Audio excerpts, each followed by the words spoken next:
Hey, what's up, La Familia? You crazy football-loving nutters.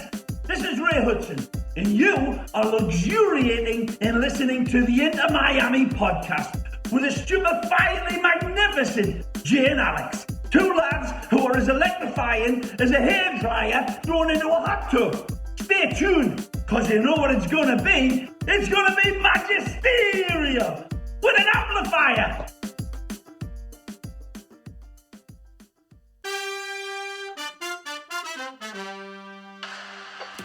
To the left, Pellegrini, inside, Pizarro Golazo, Pizarro Golazo!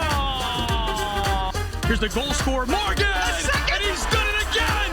Lewis Morgan with a second of the match! Higuain will have the goal! He's framed the top 90! It's a sensational first goal for Gonzalo Higuain! I know your dad never told you this, but I just, in my eyes, you're an all-star. In my eyes, buddy. I know you're not that coordinated, but you're still top level talent to me. Appreciate you. I don't know if it was my dad or if that was Smash Mouth back in the day, but yeah, my all-star. Yeah, it all just fired back. I just had flashbacks. There you go. Yeah, wow, that was intense. But hey. Back-to-back podcasts we are very excited about and happy about. I think I just made up the word podcast is, but whatever. We're going to keep it rolling. What's up, everyone? Welcome to the Inter Miami podcast. I'm Jake Kington, and as always, Mr. All-Star himself, Alex Papa George.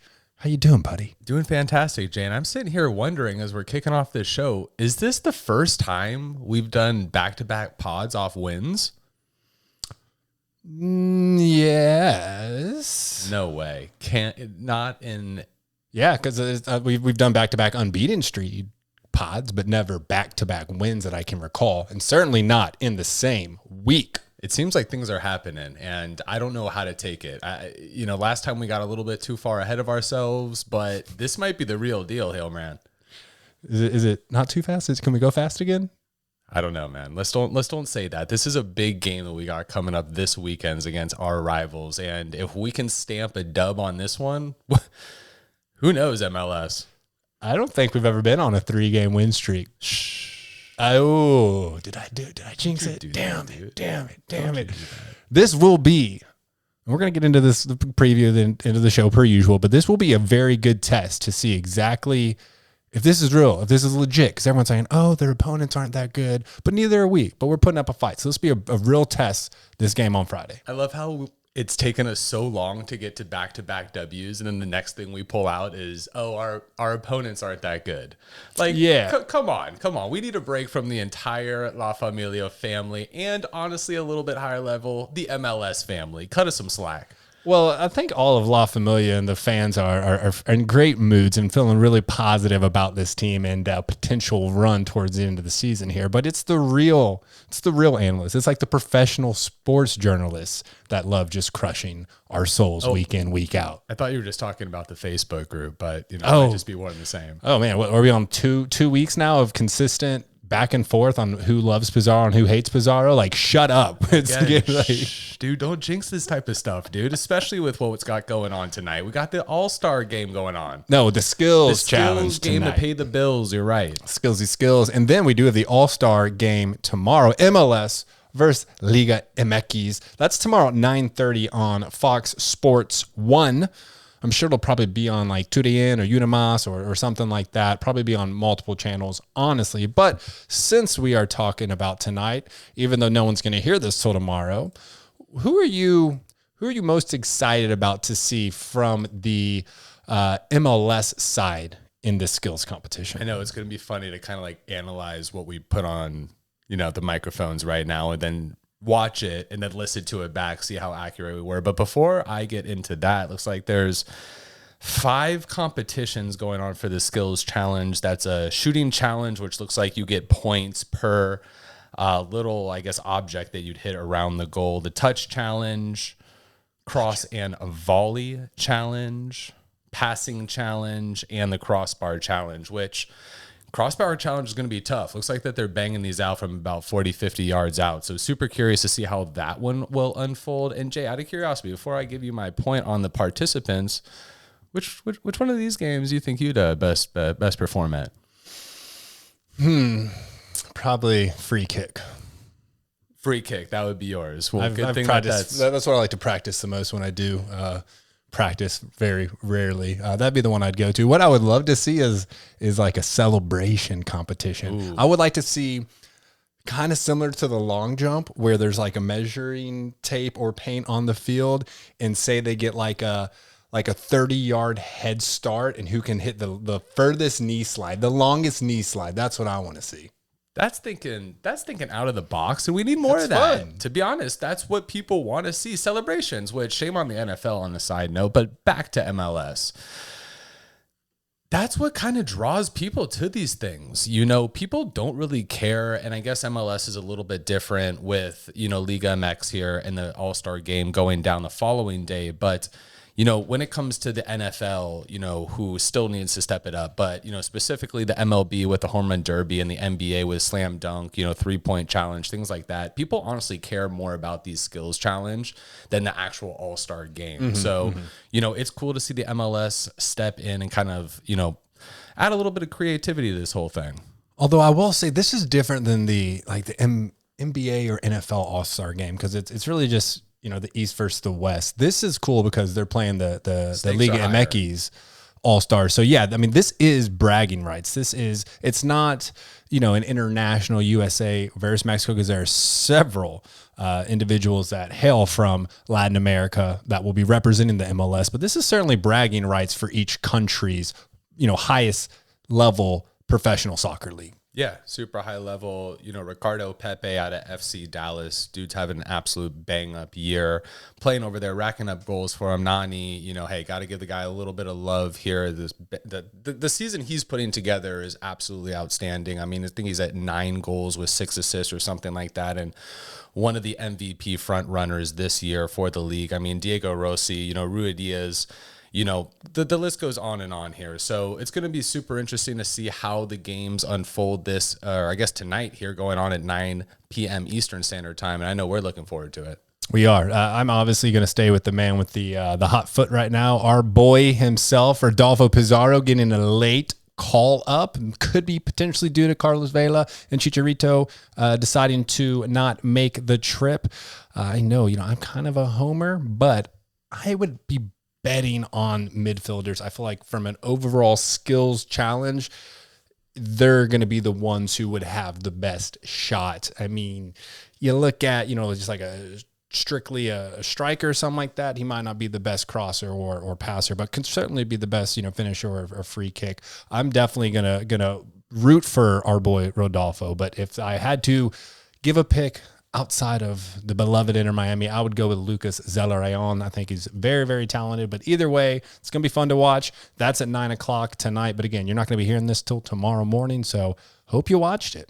Yeah, we will be watching it from our respective houses and looking forward to seeing how that challenge goes down. And I mean, bringing this back to MLS world, Jay, in our last 6, we've tied 2, lost 1, and won 4.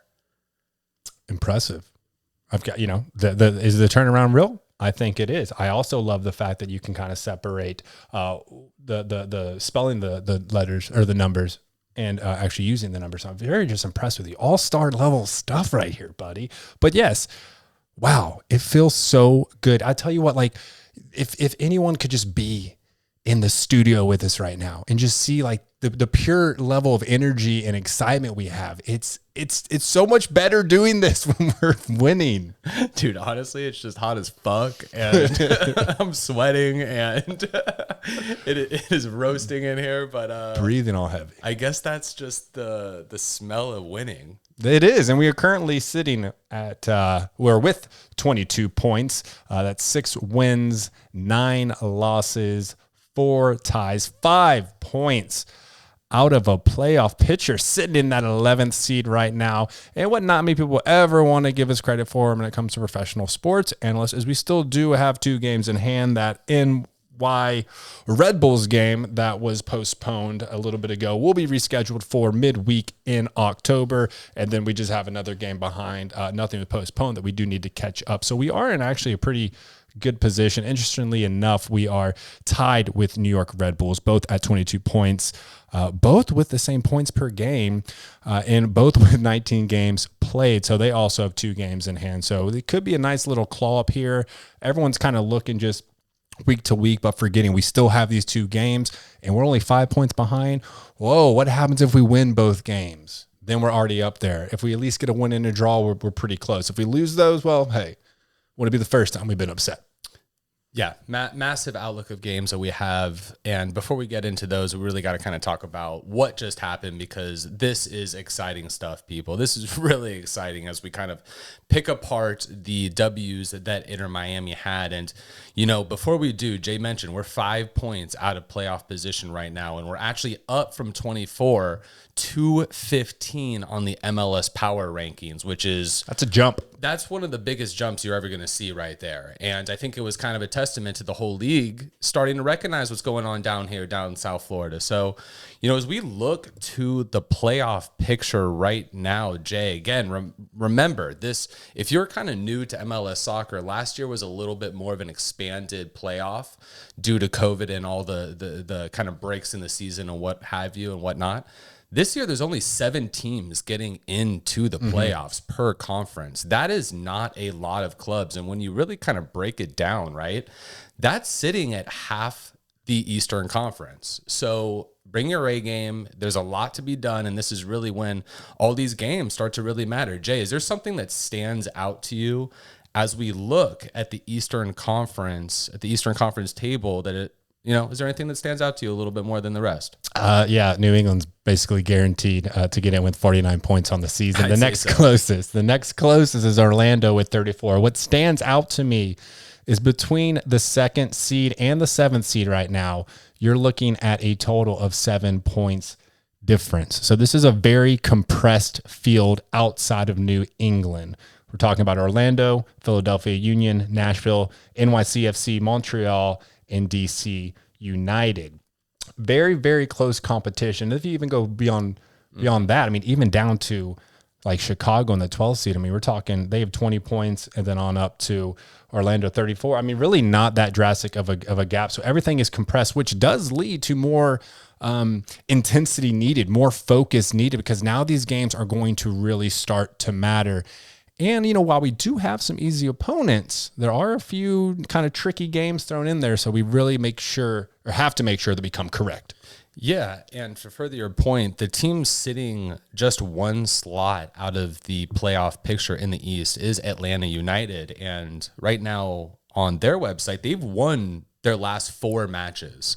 So this team is probably one of the hottest clubs in Major League Soccer right now. So, well, the only thing separating them really is goal difference between DC United and Atlanta United. You're right. And you know, they're both at 27 points. So who knows, that could flip-flop every other week, honestly. And I'm glad you brought up DC, because this is one of those clubs that had one of those terrible starts, right? One of those starts that was just injury plagued, could not get the team right. The chemistry was just as robust as ours. And this was a team, Jay, that I looked at you in kind of the beginning weeks of the season. I said, constantly. I was like, this is the club. And I started putting some money on them. Ride or die. Bank account started to grow. DC guy right here. Put some money on Inter Miami. It goes down. Bank account started to go down. No, but hey, dude, like, I've got to give you absolute credit. You've been jamming this down my ears since really the beginning of the season, and especially once they started to heat up, and now they're in a pretty solid form here. So very, very good call, sir. Yes, and the other team too that's kind of standing out to mind even more than Atlanta is just this absolute free fall that the Columbus Crew are in right now. They are in the dip right now. They are about this free fall is so bad, you know, Luke Skywalker would be impressed. You know what I'm saying? Like, it is just terrible. And be humble. we could go into a nosedive real quick. We did go on a 6-game losing streak, but yeah, definitely rough going from MLS Cup winners to looking to be out of the playoff picture. Well, the thing is, too, I have a chance to eat my words. I have a chance to boast a little bit because September 11th, we're playing the Columbus Crew in South Florida. So we'll have our time to play them. And again, as we get closer to the end of the regular season, these games against teams that are just slightly above us are absolutely of vital importance to us to go out and get wins. And that's kind of why we've talked about throughout the entire season is these games that you go in and you tie or you lose really kind of start to add up at the end of the season. Nobody is like the New England Revs, and, secondary to them is really kind of the Seattle Sounders doing their thing. But I guess outside of New England and, honestly looking at the table here, Jay, I got to tell you, the second scariest team for me is this NYCFC team. I think that they're absolutely potent from all different levels. We just experienced them. And I think that this is a team that's gelling towards the back half of this season. I think that their best football is yet to come. So is there anything else as we kind of round the corner and head into the final third of this season, Jay, that you're kind of got your eye on a little bit more in the Eastern Conference? I think you've done a great job covering all this, actually. The other team I want to keep my eye on is Atlanta because they seem to be playing really well right now as well. So, and that's 7th and 8th seed right there. So that will be an interesting race to see until we can, get above them and sneak our way in there ourselves. Yeah, and then popping over to the West, I know the West, we don't talk about that much. I know personally, I'm definitely more of an Eastern focused guy, but let's pop over there We're a little an Eastern focused podcast, to be fair. That's very true. We gotta focus on what matters. But Seattle up 3 points over Kansas City, then Colorado following KC by 2 points. And after LA Galaxy sitting in the 4th place with 35 points total on the season, competition and talent drops off a bit. And I'd even make that argument honestly past the Colorado Rapids. The talent in the West really kind of falls off. You see, San Jose making a little bit of a move to that 7th round. I think Salt Lake has really kind of improved based on what I think the projections are in the season. But this Colorado Rapids team is the one that I would keep an eye out on the West. Players like Michael Barrios and Diego Rubio come to mind. And, watching some of the highlights over the weekend, they scored 2 goals to beat RSL in the last 5 minutes of the match. So they're never kind of out of any game. They seem to just pull out ties when they shouldn't and wins when they shouldn't as well. And I think that's kind of the reverse of Inter Miami. And I think that if you're gonna peak at a team in the West that may not be your typical, Seattle Sounders or, the LA Galaxy, teams like that, do watch this Colorado Rapids team, especially as, Vines is actually out after that U.S. men's national run. He's out on loan. So, keep an eye on them. I don't really know what else to add there because you said all of my thoughts exactly. Colorado is a sneaky, sneaky good team, really climbing here. What's most notable about them as far as points per game go, they have the highest PPG stat in the entire Western Conference with 1.95. Very, very good team.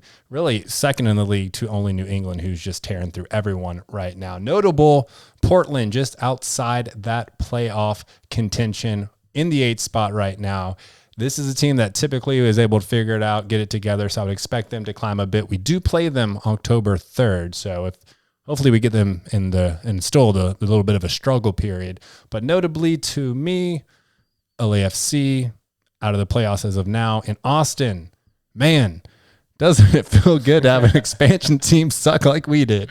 It's reassuring. I was thinking about this. They should have matches with the 2 most recent expansion clubs every single year and just be like, hey guys, just duke it out. Have fun. Have fun. Technically this year there is not one, but Charlotte will be coming in and then that would be us. We would have to jump in that game with Austin. Oh, okay. I would love to see that game. Yeah, just get recent expansion teams. And I think honestly, but as we wrap up this playoffs picture, dude, keep an eye on Eric Williamson. Has not yet rejoined the Timbers, and once that happens, that whole team transforms. So we will keep an eye on what's going around in the MLS, and with that, Jay, let's talk about some Inter Miami football, man.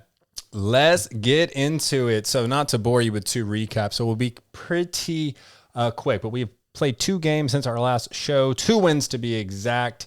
And again, first time with 2 wins in the same week. Phil's really good.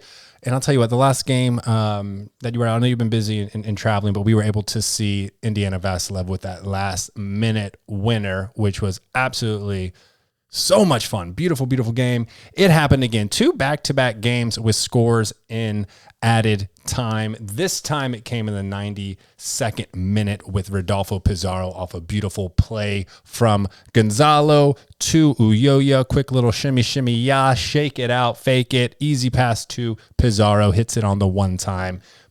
Kind of bends it in. I mean, not really full bender, but beautiful, beautiful win. Man, that stadium was going nuts. So I mean, like, these are the games. Obviously, you want to put it away earlier, but this is what the sport's all about, man. Is that level of excitement and being on edge and added time, and then you actually can sneak out goals and get the wins at the very last minute. It is so much fun. Pizarro's been playing absolutely out of his mind, and his goals that he's been putting in are just absolute class. And Jay, is this the one that the first goal that he scored was at that absolutely broken ankle snap juke and go inside and bang it over to the left side of the goalie? Was that goal? No, that was Toronto. That was against Toronto, because I can't wait to talk about that one. Because, dude, with this guy defender's hair too going all over the place, just made it all that more dramatic. There were quite a bit of supporters in the supporter stands who were saying some very kind words about Singh's bright bleached hair. This is a pretty good game, though. I mean, controlled possession, controlled passes. This was a game where, we talk about we need to create more chances. And this is a game where he put up 12 shots, 4 being on goal. But hey, you got 4 on goal, you got 3 in goal. We'll take that all day. Very, very interesting. And we're kind of mixing up this 3-4-3 formation, variations of it.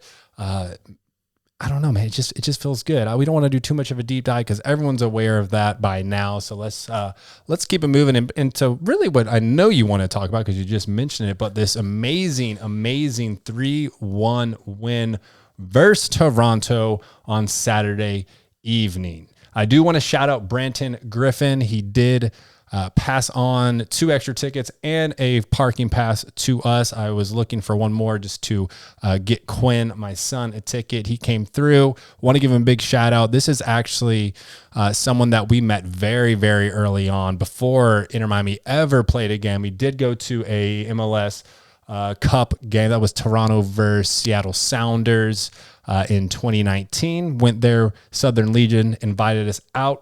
Remember, although at the time, to be fair, I did think his name was Brandon, but he came up, he's like, hey, I just want to thank you guys. I listened to your supporter series. It was, helpful in allowing me to make a decision to come on board with the Southern Legion. And I was like, wow, I actually remember that. That's one of the more fond memories I have, because anytime someone comes up, there are a lot of people that reach out like, hey, you guys are doing a great job. It's cool. But when someone's like, hey, this episode actually helped me make a decision or made me realize this, like, that's what it's all about. So shout out, Brandon. Thank you so much for it. But yeah, man, another great game coming down that 3-4-3. You could call it a 5-2-3. You could also call it a 3-4-2-1 if you really want to. It depends on how you classify wingbacks. Do you want to consider them midfield? Do you want to consider them defenders? There's not really a right answer here. It's whatever floats your boat. We're going to stick with 3-4-3 because that seems to be what most of the OG soccer heads refer to it as. But this seems to be, without this game, but this seems to be the best formation for the team. Would you agree? Absolutely. And I think Phil's starting to agree, and I think that we're starting to see it in back-to-back matches here, no matter how you look at it. And first and foremost, shout out Branton. That was a hell of a moment. And, he also got us a couple beers, dude. Just, that's all you got to do. Just invite us, get us a couple brews. That's it. Super easy. But, Jay, both of these games are demonstrations of just games you gotta and should win. This is the word consistency to its core. You know what I'm talking about? And, these are games, especially in the Chicago game with, Pizarro getting that game-winning goal in extra time for back-to-back games to go and show the heart and courage to go and do that is just super impressive. And then beautiful chip. Beautiful chip. Gorgeous chip. And then to volley that type of success, which a lot of teams, that Chicago Fire team was pretty hot, pun not intended, but they were on fire. And those types of atmospheres, when those types of games happen, and to go out and inch those out, it absolutely does wonders. And then to not have the mental lapse when you kind of roll into the next game versus Toronto, which is absolutely a game that you have to win. You know, Toronto's sitting here at the last place in the Eastern Conference in seed number 14. You have to go out there and perform. And this is a game that we could have won, honestly, 5-0. We came out. Pizarro was on point. Everyone was on point and clicking. And, you know, this is just what it's about, man. This is what we've been waiting to see for all these years, and especially this season. And it's exciting to see everything come together.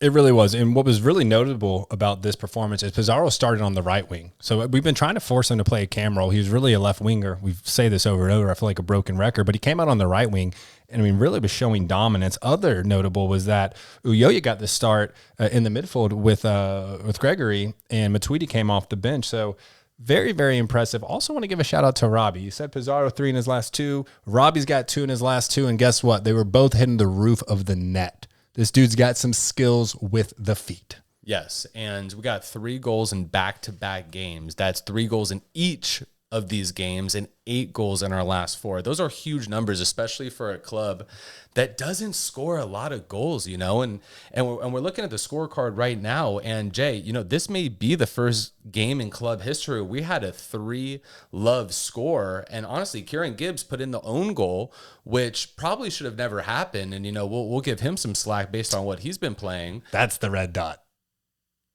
That's what it was. Okay. Very good. Thank you. Continue. Sorry. We had a big discussion before this podcast, and I think we just both had the aha moment. So pardon everyone on that. But no, this was the first game that we actually just came out of the gates banging. We had 3 goals in 48 minutes. That's what's up. More of that, please. Yes, we'll take a double of that with fries, a little bit of ranch dressing, maybe some honey mustard. Yeah, and I mean, Phil and David, if you're listening to this podcast, I'm sure I don't need to tell you, but you continue this, and that's how you win games.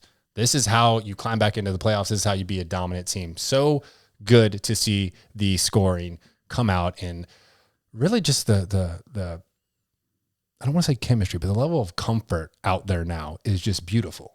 It is, and maybe it has something to do with, you know, the coaching staff, players getting used to each other, but also maybe the security of this, you know, 3-4-3 formation that we've been rolling out with, and maybe saying, hey guys, this is what we're committed to. We all understand our positions. You know, like you said, Pizarro has been moved around the pitch from what he was playing last year and in the beginning of this year. So maybe this has something to do with putting 2 huge pieces in the puzzle, which are your Nick Marsmans and your Kieran Gibbs, but also just a little bit of, I guess, coaching understanding to what your club has to offer. And Gregory holding individuals accountable. Yeah, let's not forget about Gregory too. And, you know, we had sent out a tweet where we talked about, you know, Pizarro being called up to the MLS, you know, All-Star game. But damn, don't forget about Gregory. This guy is the unsung hero that's not going to get your national news attention, but he's going to do everything for you. He's going to do that little work and that dirty work and all of which you need. Indeed. And I want to talk about some stats that really stand out to me. First and foremost, I mean, it felt like we absolutely dominated this game, but in reality, we only had 43% possession compared to 57% on Toronto.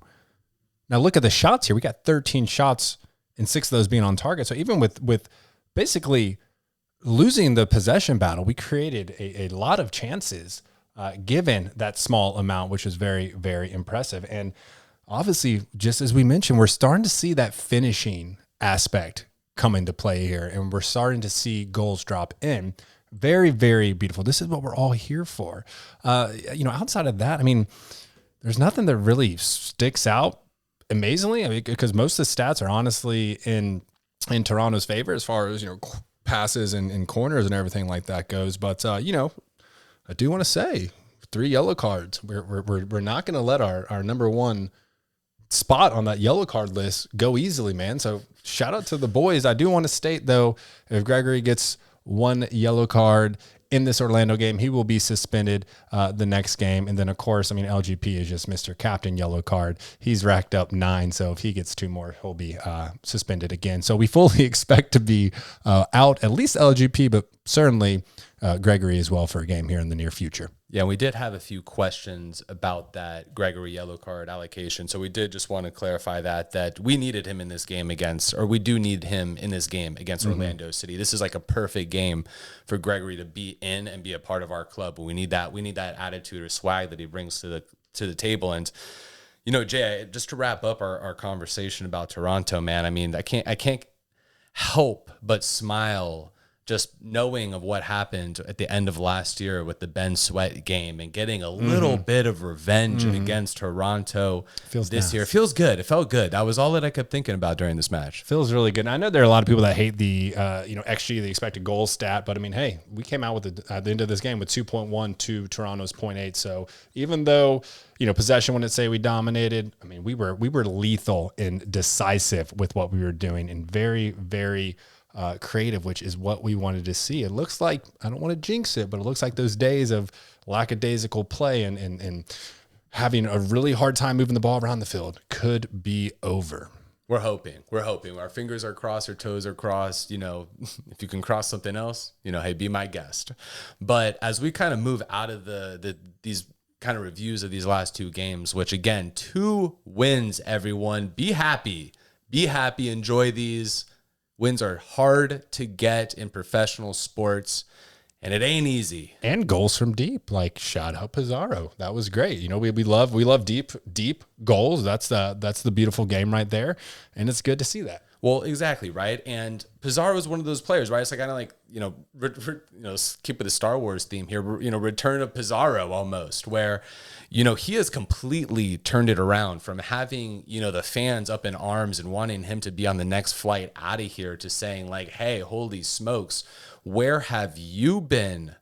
Geez. And to kind of, recognize Pizarro in the way that he should get recognized, he made the MLS All-Week team in this last week where he took on Toronto and had those 2 goals. So well-deservingly so, have that recognition. And, we have talked about it constantly, almost at nauseam, right? Like nausea.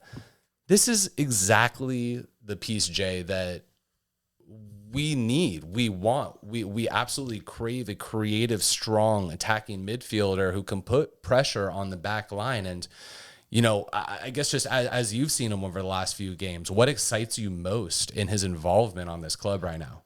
Well, he seems happy again, which is nice. Everyone was, wanting to kind of put him down in one way or another through this season. He did have a better start to last season, but he was kind of forced to be the go-to playmaker on the team.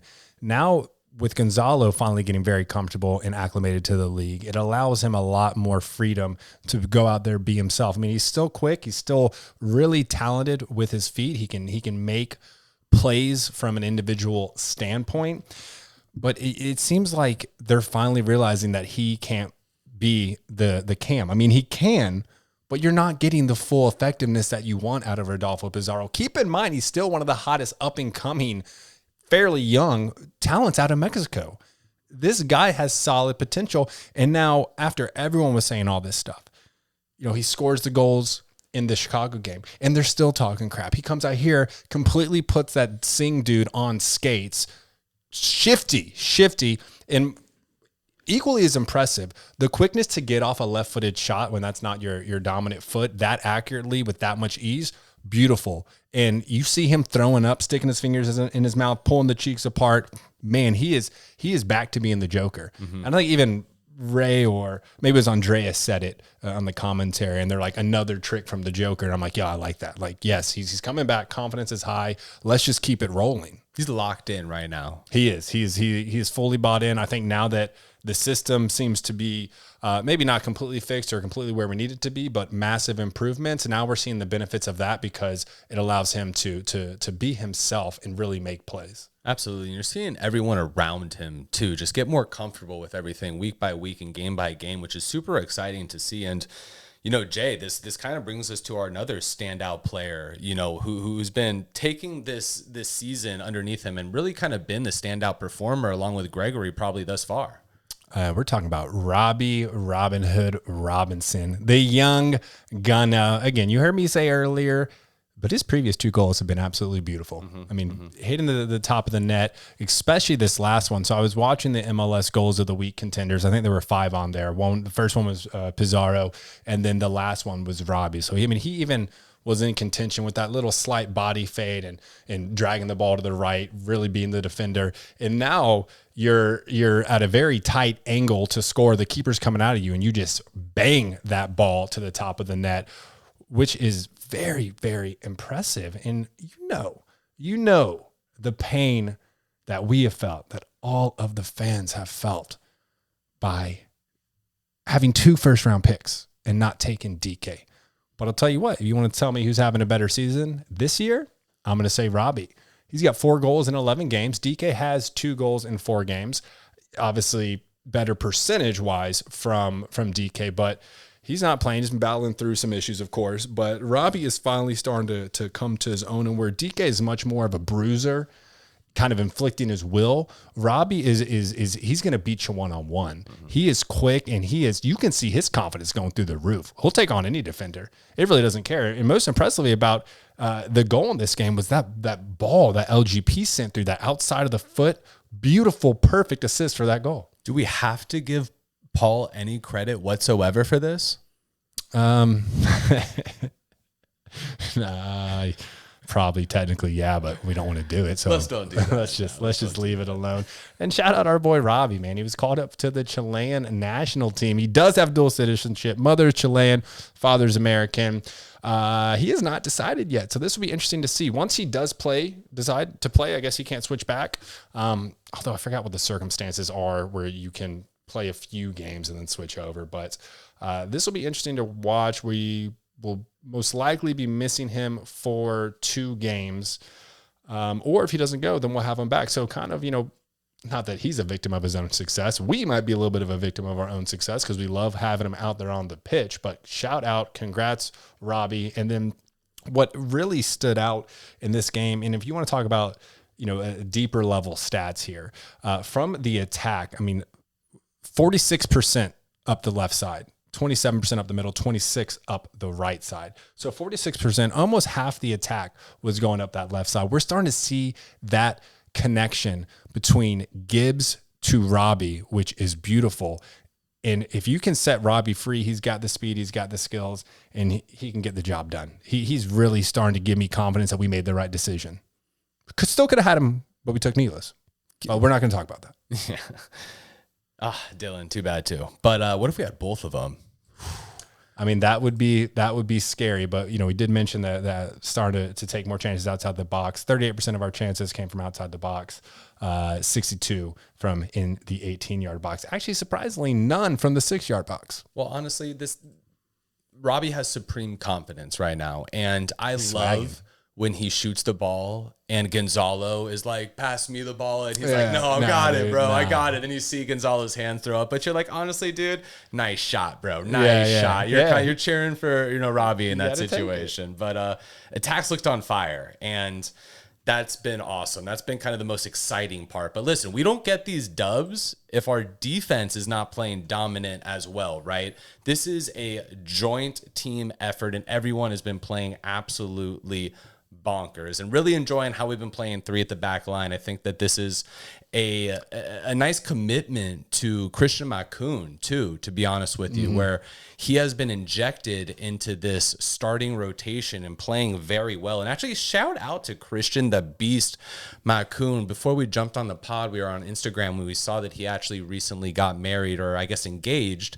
So that probably happened all of yesterday or this weekend. So big shout out Christian, congratulations there, bud. That is pretty cool. So shout out to you, man. And, as we kind of bring it back to, performance on the field, there's really kind of been this formation of the shift and being the 3-4-3, or however you want to look at it, which has really kind of forced Lewis and Gibbs to play in the same type of position on opposite sides of the field, right? And in doing so, that type of role has much more responsibility to drift back and play on the defensive half of the pitch. compared to former formations that one of these players maybe had to, specifically Lewis Morgan, right? This is more an offensive-minded player. Gibbs, you know, he's been known for his defensive, but he's also shown that he's not afraid to go and push up, right? He could be offensive in the MLS, though. Defensive in the EPL. He's putting in goals for us, and he's putting in goals against us. We don't know which team he'll play for at the end of the day. But that's something we didn't really mention as notable, that Lewis Morgan's playing as that right wing back. It's very impressive. I love it because, I mean, Chelsea plays that way with Reece James and Ben as well on the other side. So, I mean, I'm happy with it. You got 3 that stay at the back. You can drop the 2 wing backs there to kind of roll with 5 at the back or push up. It's a versatile system that is adaptive on the fly. Well, it seems to work with our back line being what they are, a little bit more. They're a little bit more, I don't know, kind of like crazy, I guess, for lack of better words. On backline, they're not really structured or organized as There's compared to other teams. Still been some individual errors. Yeah, you kind of let them go and they wander off and stuff like that. But offering the support from, you know, Gibbs and Morgan from those winger types of roles, as I think really kind of allowed them to play a little bit more free, and also simultaneously allow Gibbs and Morgan to play a little bit more free, which has kind of opened up space, being the stats that you just shared with us, that they do tend to focus on that left side of the pitch, which is where Rodolfo is. It's all starting to make sense. Well, right side for this, but they keep throwing them all over the place. We'll see how it develops, but I like it because Gibbs is fast for his age.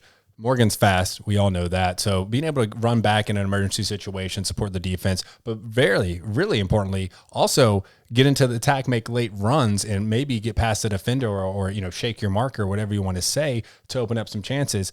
I'll take this all day. I don't want to see us back in the 4-3-3. This is our new formation. Keep it like this. Yeah. And I mean, listen, as we talked about the value of Nick Marsman last week, right, who is kind of, he's been playing incredible in between the post and goal, but he's also been incredibly valuable in starting the counterattack for us. And he's been finding those openings, getting the ball out.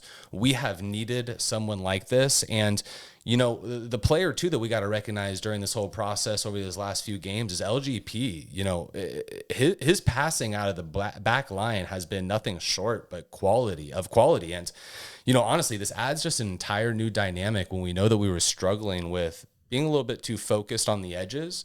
And as we kind of continue to work our attacking efforts in the middle, you know, again, a la, you know, Pizarro, this added development of LGP pushing the ball through the midfield too, and it's really kind of skipping a level going from the back line to the front line, has been incredibly impressive. It has. And LGP will get up there. He'll get up to the midfield as well. So he's not afraid to get in there and contribute more to the attack. And guess what? He was rewarded for it. He did make the MLS Team of the Week, and so did Pizarro. So we had 2 players. I believe this is the first time in the club's history we've ever had 2 players on the same MLS Team of the Week. So beautiful to see. I mean, very happy all around with the complete performance. You know, I know that you're really impressed with Makoun, as am I. I mean, he's still very, very young, but the beast is settling into his new den. I really like having him out there.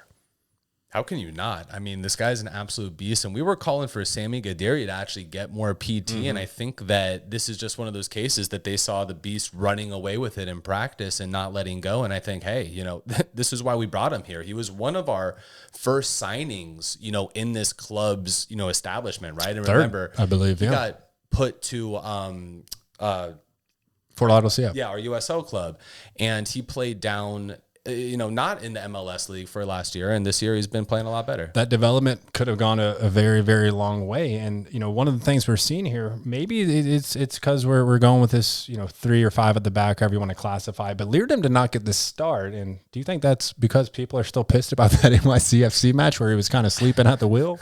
I mean, honestly, I think it has something maybe a little bit more to do with the formation itself, but you know, I wouldn't put it past, you know, this fans group that, you know, they're like, you know what, maybe we shouldn't throw him out there, you know, for his own goodwill. I'm not against the decision. No, I don't think anybody is. I think everyone's very happy with this new defensive setup right here. Matuidi needs a little love. You know, he came off the bench. He played fairly well. He's been playing very well recently. You know, he had been making some mistakes earlier on, but I'll tell you what, whether he starts or comes off the bench, If he starts, personally, I like to see him out by the 60th or 70th minute just because I think his legs are getting heavier and heavier. But hey, if you can have a World Cup winner coming off your bench to add a new flavor, add some spice in your life, we got him and Fetty who can get in there and completely change the dynamics of a game in the midfield. So hell of a job by Matuidi all around. I mean, I think that we've covered it all. Yeah, I don't know what else there is to say, man, except we're on a winning streak, man. We're on a winning streak. We are going streaking through the quad. Maybe. You're my boy, Blue. But, there was, as the team is finding the success, as the spirit of La Familia in this community is getting higher and higher and happier, I've been noticing some hit pieces coming out on the squad. I've been noticing some analysts taking some shots. Why is that, man? Is that just because they want to shoot you on your way up? Everyone loves it when you fall? No, I have a theory.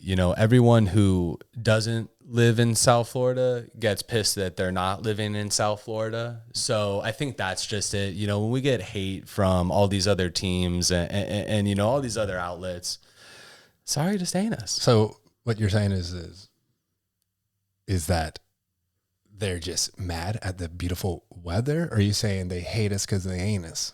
I'm saying it's all the same thing. Okay, fair enough. Well, there was a very interesting article that came out today from The Athletic. And I think, the headline of this was built a brand, not a team.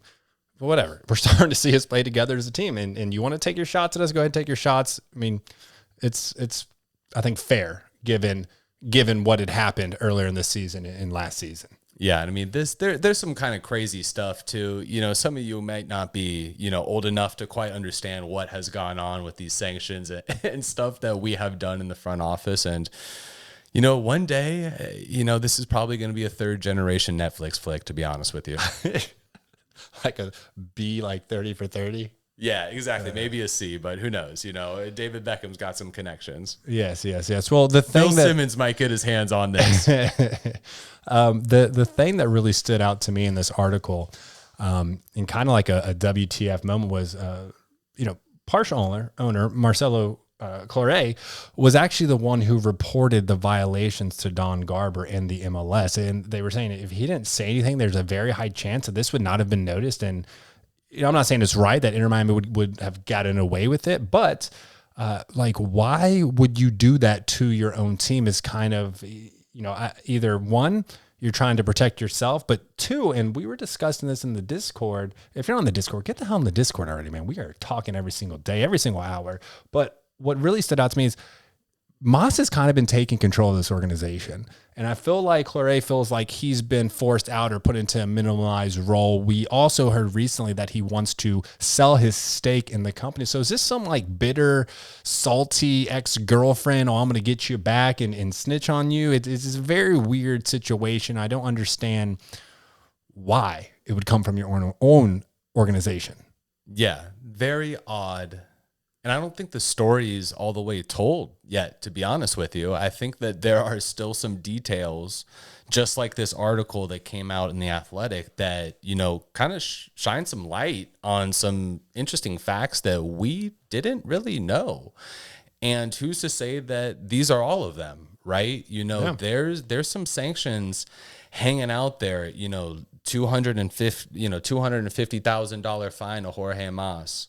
$2 million reduction in allocation money across 2 seasons going through 2022. And then, most of, late, our boy Mateus Pelamesi and Andres Reyes, were not DPs when they should have been classified as DPs. And Mateus was our young DP, but there were rules broken.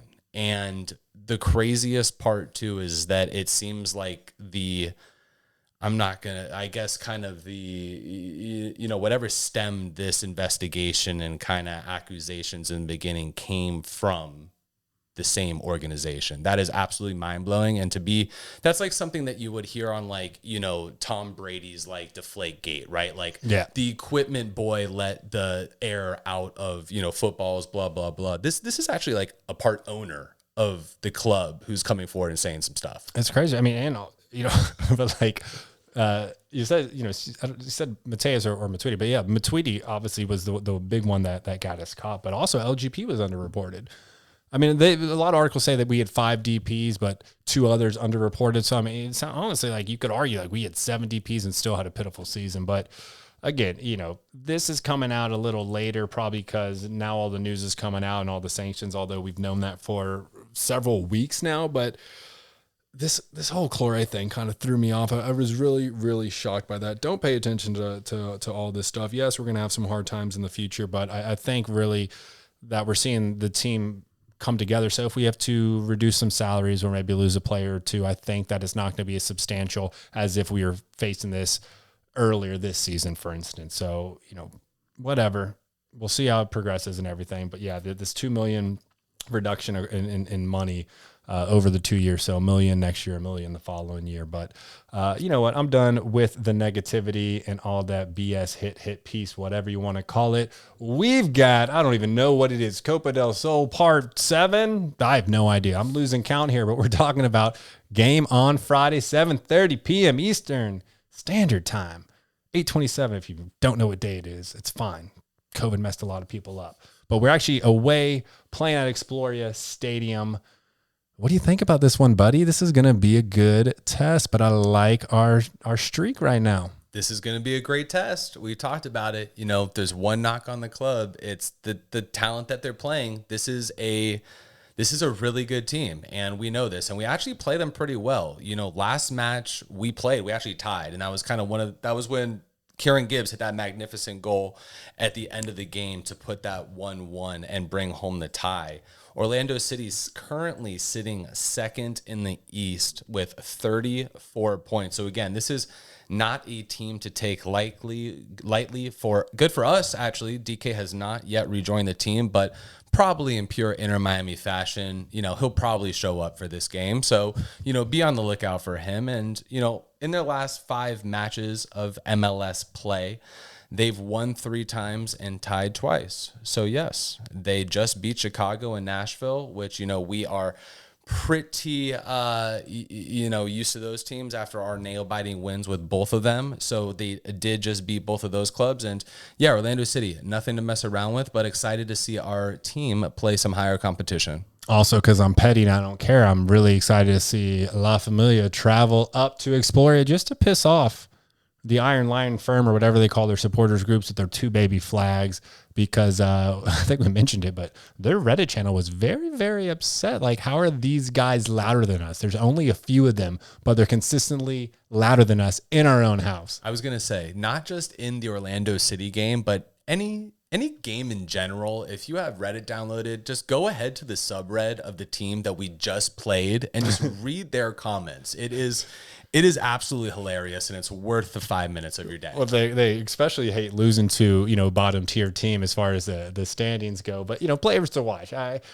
If you don't know who to watch in this game, I don't know what to tell you. Have you been following the team in all of the Orlando games? Obviously, Nani, incredible, spectacular career, 9 goals, 6 assists, and the front runner for the MLS MVP right now. Also, shout out Tesho Akindele, 3 goals, 5 assists. Benji Michel over here with 4 goals, 3 assists. He put the game winner in against Chicago, actually. And then, of course, they do have a very talented and dangerous midfielder, Mauricio Pereira.